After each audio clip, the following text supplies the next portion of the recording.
I would love to share with you my golden keys to eternal youth and longevity with life. I'm 54 this year, and I feel more like 30 something. Has nothing to do with looks or anything like that. I'm not one to ever use Botox or too much makeup or do anything unnatural to myself. I like to be as natural as possible and feel good in myself. And so the keys to staying youthful are to be at one with nature. But I have 4 keys that I find particularly helpful in opening the doors to my feelings of youthfulness that hopefully emanate from me. So, number 1 is love your body, whatever you've got, big, small, super slender, or super voluptuous. Everything is beautiful. And that goes for the men too. Bald or super rough looking, whatever it is, doesn't matter in terms of your youthfulness.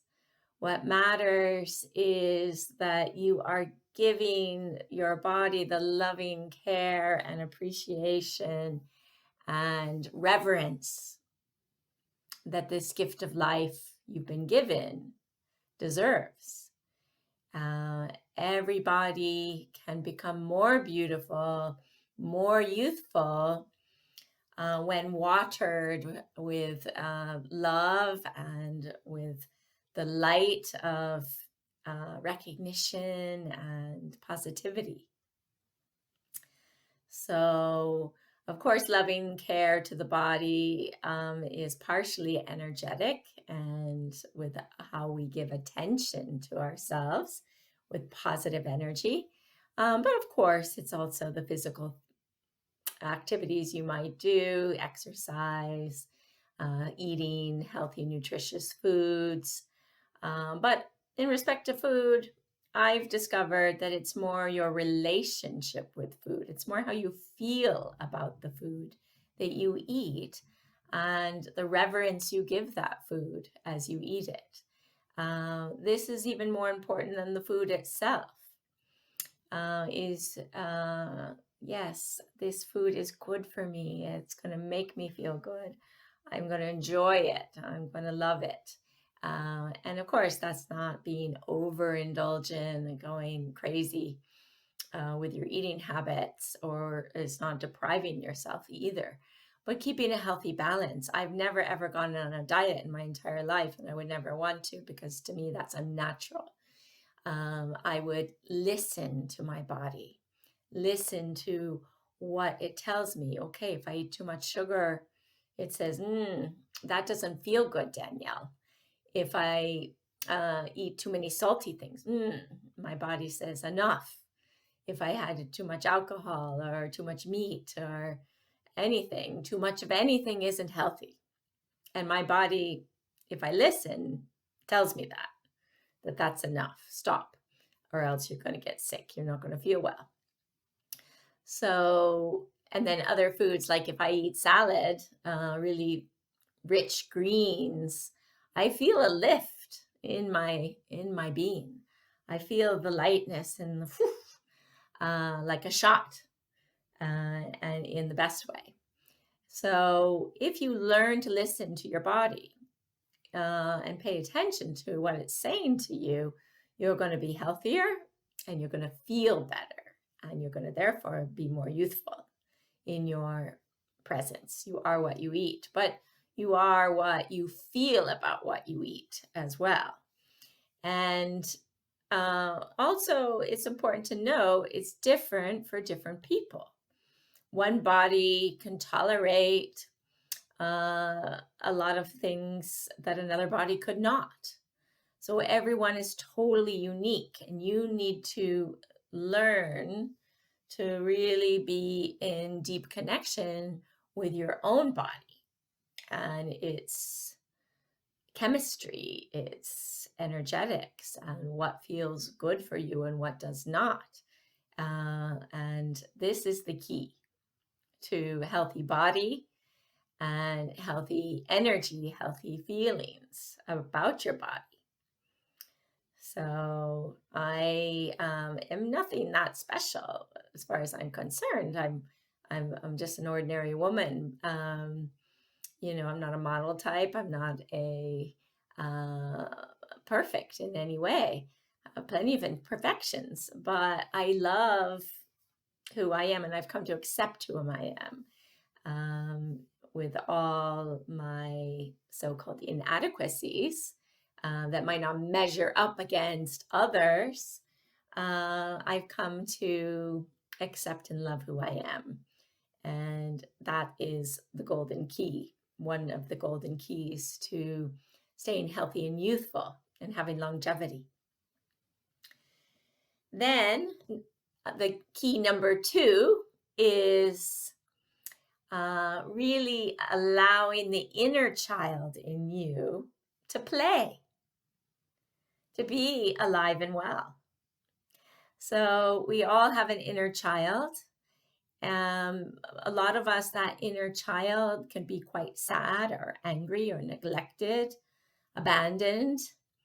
And the inner child imprint comes from our childhoods, of course. And if we had a difficult, challenging childhood where we were abandoned, neglected, or abused in any shape or form, physically, emotionally, mentally, or whatever, we're going to have a wound to the inner child. And of course, that needs to be taken care of, whatever it takes, either through therapies of this sort or that sort, through giving loving attention to your own inner child. So that's first and foremost. But then as you heal whatever you need to heal and accept and embrace and forgive your inner child for whatever coping mechanisms showed up to protect yourself.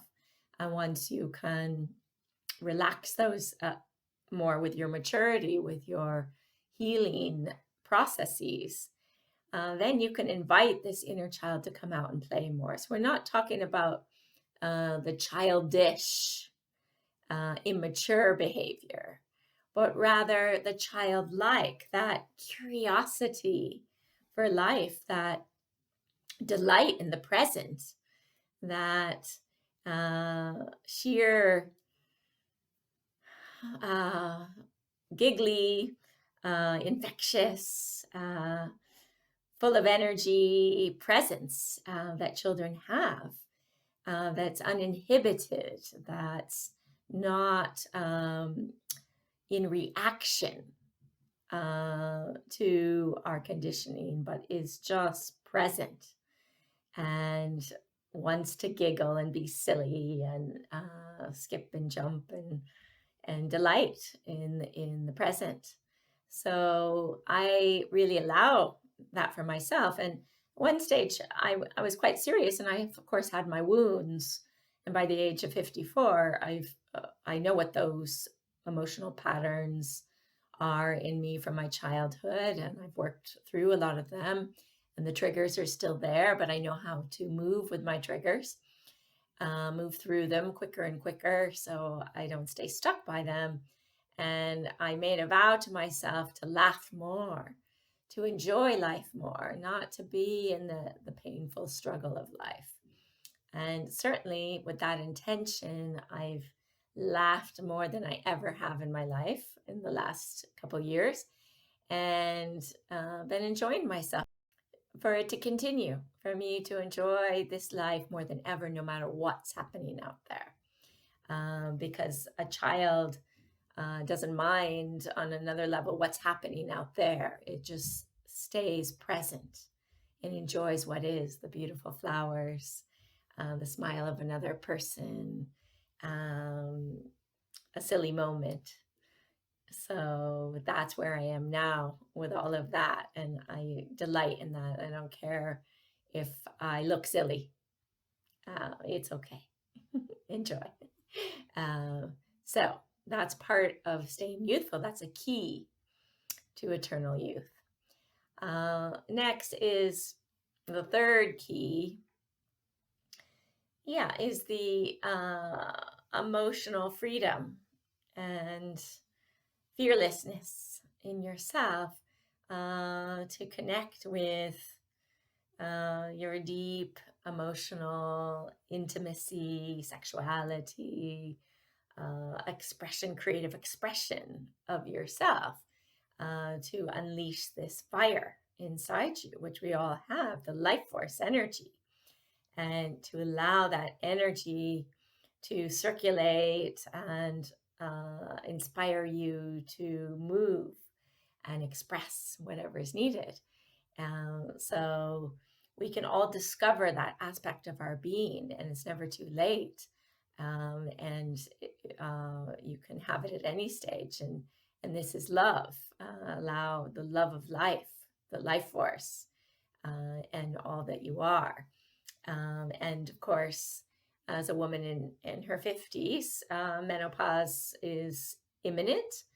And, just moving through these waves of hormones, just like a teenager does, and welcoming them, that this doesn't have to change my vitality, my expression of my sexual energy. In fact, it can be liberating. It can allow me to express more of myself than ever and enjoy more of myself than ever.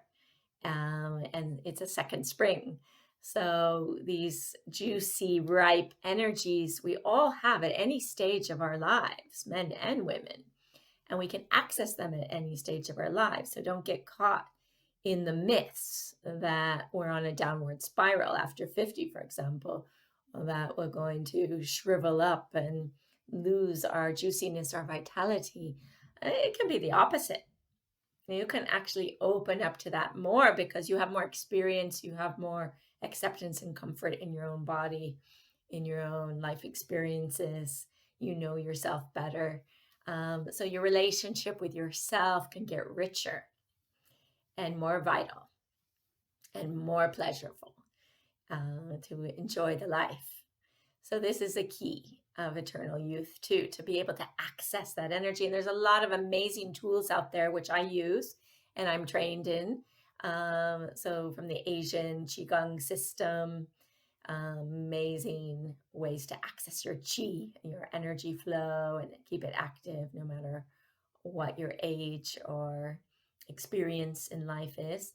And same with the Ayurvedic Indian modality of health, in terms of harmonizing and balancing our energies, emotional energies, as they relate with our chakras and our whole circulatory system, our nervous system. Everything is interconnected, and how we plug into that, how we nurture that and take care of that system. So that's also relates to key number one, love your body. But this third key is take care of yourself, take care of your emotional body as well.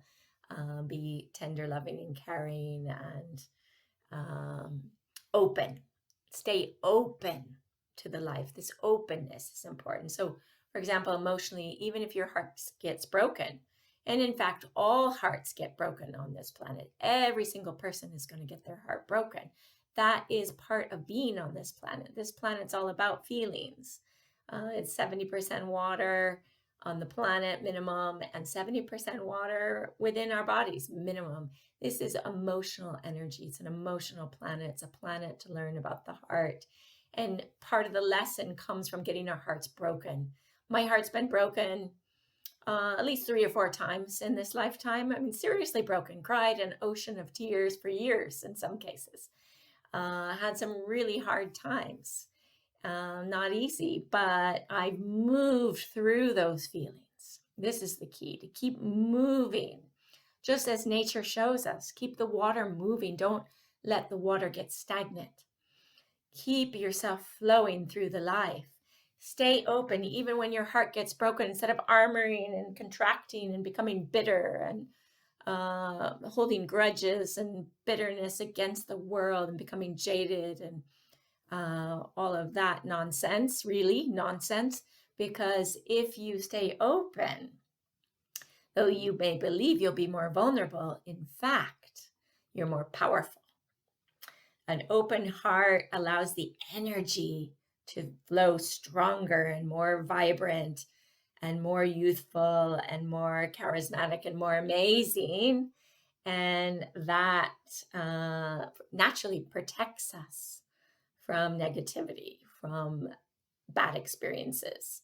When we hold this high frequency vibration, because our heart has the flow of vibrancy and energy that deflects or transforms any negativity that comes into our auric field.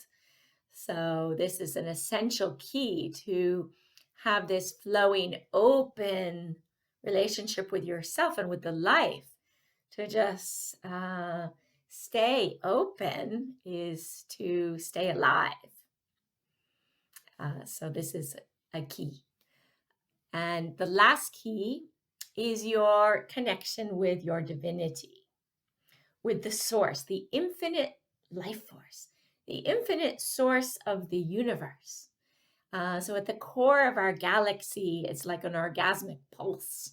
And if you learn to tap into that, as I do, and plug in this etheric internet, this energy potency of our universe, the energy of creation, you have infinite energy flow through your body.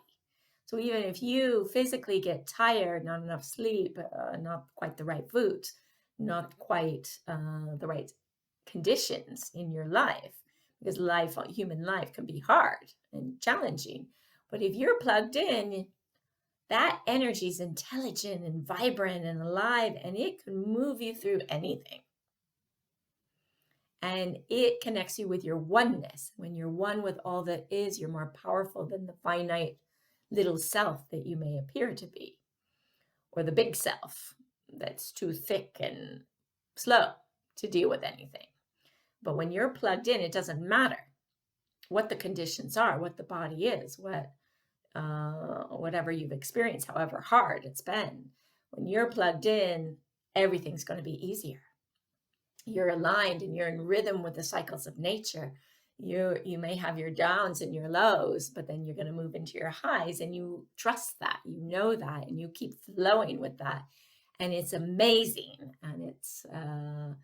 And you can never feel depressed. You could never feel too down. Maybe, of course, I've been doing this work for 54 years, and I have my moments of downness, little black holes. You can slip into the abyss and be lost forever. That's a kind of moment of depression or disconnection, really. It's a disconnection from the source, is what depression is. When you disconnect from your divinity, you disconnect from the oneness, and you feel yourself finite and separate. It's only an illusion. It's your mind that does that, but a lot of humans do it, and that's mental health issues on the planet, big time.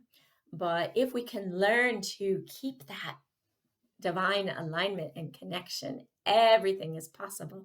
And we keep our vitality, our youthfulness, our trust, our innocent trust that life can still be amazing no matter what. So I hold the innocence of a child in my trust, and yet it's not completely naive. I mean, on the other hand, I'm not trusting. My mind doesn't trust the world, doesn't trust the people, doesn't trust the authorities, doesn't trust anything on another level. I mean, and I have experiences in my life to show me that no, you can't trust everything and everybody, and I'm not going to be stupid going out there in the world and just handing myself over to whomever or whatever. No, I'm going to believe in myself, keep my energy field strong, stay aligned, stay in my power, stay with my heart vibrant and open. And this keeps me youthful, eternally youthful, accessing the holy grail of energy in my belly and my pelvis. This is the fountain of youth.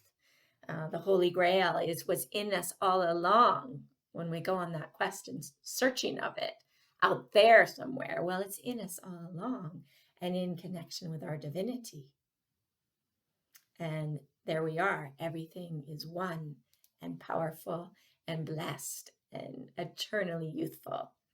And do live a long life and enjoy it.